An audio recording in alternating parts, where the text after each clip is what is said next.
नमस्कार विद्यार्थी मित्रांनो, सर्वप्रथम स्पर्धा परीक्षा राज्यशास्त्र या यूट्यूब चॅनलमध्ये आपलं सर्वांचं स्वागत आहे। आज आपण अभ्यासाची सवय याबाबतची माहिती घेणार आहोत। विद्यार्थी मित्रांनो, मागील व्हिडिओजमध्ये अभ्यासाच्या संदर्भात, स्पर्धा परीक्षांच्या संदर्भात, विद्यापीठाच्या परीक्षेच्या संदर्भात आपण वेगवेगळ्या पद्धतीची माहिती पाहिलेली आहे। त्यामध्ये एमसीक्यूचे काही क्वेश्चन्स असतील किंवा थ्योरी टाइपचे काही क्वेश्चन्स असतील। इतर सोर्स ऑफ नॉलेज मध्ये सुद्धा आपण बऱ्याचशा गोष्टी पाहिल्या, ट्युटोरियल मध्ये सुद्धा आपण वेगवेगळ्या गोष्टी घेतलेल्या आहेत।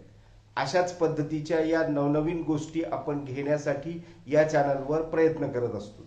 जो प्रयत्न तुमच्या प्रयत्नाच्या माध्यमातून पुढे जाणार आहे आणि हा प्रयत्न आपल्याला असाच चालू ठेवण्यासाठी तुमचा सपोर्ट सुद्धा आवश्यक आहे।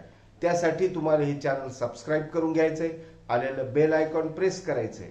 सर्व विद्यार्थी मित्रांना तुम्हाला हे व्हिडिओ शेअर करायचे आणि कमेंट्सच्या माध्यमातून तुम्हाला तुमचं फीडबॅक सुद्धा नोंद करायचं आहे, हे लक्षात असू द्या। विद्यार्थी मित्रांनो, अभ्यास करत असताना आपल्याला असंख्य अडचणी येतात।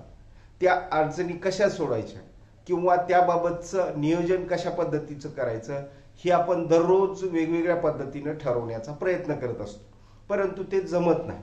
मग अशा वेळेला आपल्याला हे किंवा अशाच पद्धतीचं मार्गदर्शन असणं अत्यंत गरजेचं आहे, जे की अभ्यासामध्ये ज्यावेळेस आपण नियोजन करतो त्यावेळेस अशा स्वरूपाच्या मार्गदर्शनाच्या माध्यमातून तुम्हाला नवनवीन गोष्टी सुचू शकतात आणि वेळेतला जो काही पार्ट आहे तो पूर्ण होतो। कारण प्रत्येक गोष्ट आपण वेळेवर करणे, त्या वेळेच्या माध्यमातून काही बंधने स्वतःवर लावून घेणे आणि आपण पुढे जाणे म्हणजेच यशापर्यंत जाणे हे सर्वात महत्त्वाचं असतं। कारण आपण सर्व काही गोष्टी विद्यार्थी दशेमध्ये यशासाठी म्हणजेच यश संपादन करण्यासाठी करत असतो आणि तोच भाग आपल्याला अशा या सर्व बाबींच्या माध्यमातून घ्यावायचा आहे।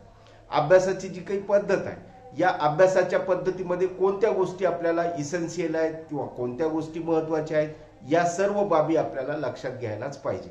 म्हणजेच आपण ज्यावेळेस आपला अभ्यास सुरू करतो त्यावेळेस सुरुवातीला ही जी काही बाब आहे ती आपण लक्षात घ्यावी। त्यामध्ये नंबर 1 आहे, वेळेत अभ्यास न केल्यास वय वाढल्यानंतर वेळ मिळूनही अभ्यास होत नाही। म्हणजे आपण जर समजा वेळेत अभ्यास केला नाही तर मग आपल्याला आपलं जे काही वय आहे हे वाढल्याच्या नंतर आपल्याला वेळ मिळाला तरीही अभ्यास होत नाही, हे आपण लक्षात घ्यायला पाहिजे। म्हणजे जी ती गोष्ट आपण वेळेमध्ये जर केली तरच आपल्याला त्या गोष्टीचा फायदा होतो आणि जर समजा आपण प्रत्येक गोष्ट वेळेमध्ये करण्याचा प्रयत्न करू लागलो तर आपल्याला यशापर्यंत जाण्यासाठी सोपं होतं। म्हणजेच कुठल्याही गोष्टीची वेळ असते आणि ती वेळ आपल्याला पाळावीच लागते। अभ्यासाची सुद्धा एक वेळ आहे। विद्यार्थी दशेमध्येच या सर्व गोष्टी होतात, पुढे आपण जरी ठरवलं तर त्या गोष्टी होत नाहीत, कारण त्या गोष्टीसाठी आपल्याकडे टाइम नसतो, हे लक्षात असायला पाहिजे।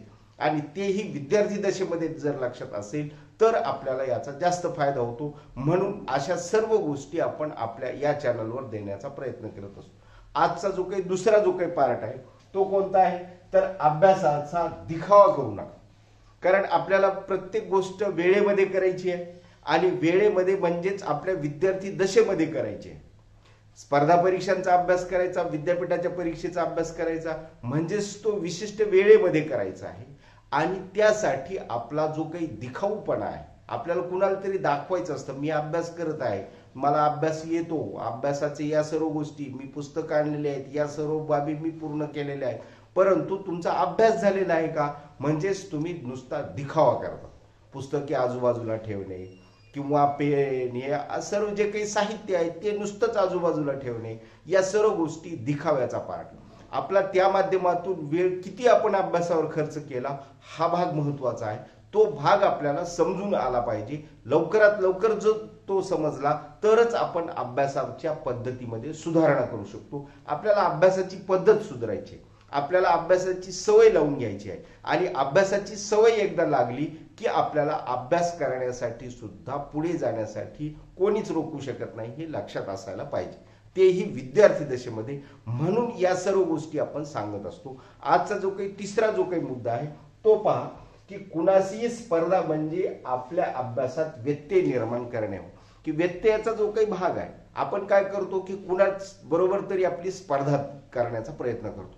की तो अभ्यास करायला, तो पुढे चालला, त्याला मार्क्स पडायलेले आहे, त्याच्याबरोबर मला जायचं आहे, त्याच्या अभ्यासामध्ये आपण काही रुकावट सुद्धा आणण्याचा प्रयत्न करत असतो.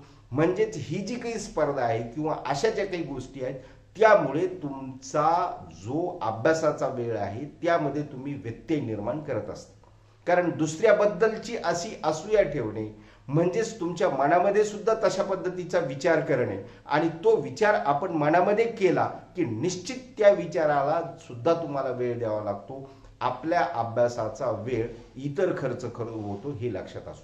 म्हणजेच आपण जर स्पर्धा करू लागलो दुसऱ्याबरोबर तर आपल्या अभ्यासामध्ये वेळ खर्च होतो जो की आपल्यासाठी अतिशय महत्त्वाचा असतो. तो आपला वेळ खर्च होता कामा नये. म्हणजेच आपण अभ्यासाची जी पद्धत, अभ्यासाची जी सवय आपल्याला लावून घ्यायची आहे ती सवय लावत असताना या सर्व गोष्टींचा विचार करणे, त्या विचाराच्या माध्यमातून पुढे जाणे आणि आपला जो काही ज्ञानाचा स्रोत आहे तो चांगल्या पद्धतीचा विकसित करणे या सर्व बाबी या ठिकाणी महत्त्वाच्या ठरतात, ज्या की अभ्यासामध्ये म्हणजेच विद्यार्थी दशेमध्येच महत्त्वाच्या ठरतात.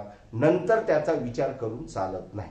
आजचा जो काही चौथा जो काही मुद्दा आहे तो आहे अभ्यासासाठी सकारात्मक मित्रांचा ग्रुप तयार करा. कारण ज्यावेळेस आपला अभ्यास आपण करत असतो त्यावेळेला प्रत्येक गोष्ट आपल्याला समजून येईलच असं नाही. ही गोष्ट समजून येण्यासाठी काही मित्रांची मदत घेणे जे की समवयस्कर आहेत मात्र ते अभ्यासाबाबतचे सकारात्मक दृष्टी ठेवणारे मित्र असावेत.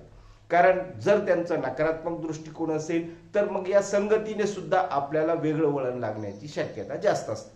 त्यामुळे सकारात्मक ग्रुप असावा जो की अभ्यासाबद्दल त्यांना जागरूकता असावी त्यांच्याकडे आणि अशा सर्व गोष्टी त्यांच्याकडे उपलब्ध आहेत हे ज्यावेळेस लक्षात येतं आपल्याला त्यावेळेला त्या ग्रुपमध्ये अभ्यास होण्याची शक्यता सुद्धा जास्त असते. म्हणजेच आपल्याला काय करायचंय की अभ्यासाची सवय स्वतःला लावून घ्यायची, त्याचबरोबर इतरांना सुद्धा लावायची. सर्वांना जर ती चांगली सवय असेल तर निश्चित त्या ग्रुपच्या माध्यमातून अभ्यास सुद्धा चांगल्या पद्धतीचा होतो आणि असा अभ्यास होणे तो आपल्यासाठी महत्त्वाचा असतो, विद्यार्थी दशेमध्ये महत्त्वाचा असतो आणि म्हणून आपण हा विचार करणं गरजेचं आहे. म्हणजे 10वी नंतर 12वी नंतर किंवा पदवी पातळीवर ज्यावेळेस आपण या सर्व गोष्टी करत असतो त्यावेळेला असा विचार करणे, त्या विचाराच्या माध्यमातून पुढे जाणे अत्यंत गरजेचं असते. आणि आजच्या या संपूर्ण पार्ट्समध्ये शेवटचा जो काही मुद्दा आहे तो आहे अभ्यासाबरोबरच कोणतेही काम खुशीने करा.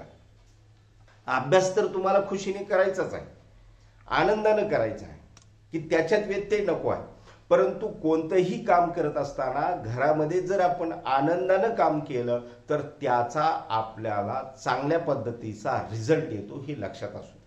म्हणजेच आपण जेवढं एक पेज वाचायचं तेही आनंदानं वाचायचं. म्हणजे आपल्या मनात कुठल्याही पद्धतीची शंका नसावी आणि कुठल्याही पद्धतीचा त्यामध्ये व्यत्यय येईल असा विचार सुद्धा नसावा. म्हणजेच काय करायचे की प्रत्येक गोष्ट करत असताना, काम करत असताना जर आपण खुशीने केलं म्हणजेच आनंदाने जर केलं तर निश्चित त्याचा फायदा होतो आणि तो फायदा आपल्या अभ्यासाच्या एका सकारात्मक दृष्टिकोनाकडे वळण्यासाठी मदत करत असतो. अशाच पद्धतीच्या या सर्व बाबीवर आपण फोकस करणं अत्यंत गरजेचं आहे. म्हणजेच अभ्यासाची पद्धत विकसित करत असताना जी सवय आपल्याला लावून घ्यावी लागते ती सवय लावून घेत असताना अशा गोष्टी डोळ्यासमोर जर ठेवल्या तर निश्चितच आपल्याला त्याचा फायदा होत असतो. अभ्यास करण्यासाठी या गोष्टी महत्त्वाच्या असतात आणि म्हणून आपण स्पर्धा परीक्षा राज्यशास्त्र या चॅनलमध्ये या सर्व गोष्टींचा विचार सकारात्मक पद्धतीने करतो आणि निश्चित तुम्हाला पुढे जाण्यासाठी मदतीचा जो हात लागतो तो हात किंवा तो विचार देण्याचा प्रयत्न करत असतो. अशाच पद्धतीचा प्रतिसाद तुमचा मिळणं अत्यंत गरजेचं आहे जो की पुढील व्हिडिओसाठी माझी ती प्रेरणा असते. आजच्या व्हिडिओमध्ये एवढा संदेश पुरे आहे. धन्यवाद.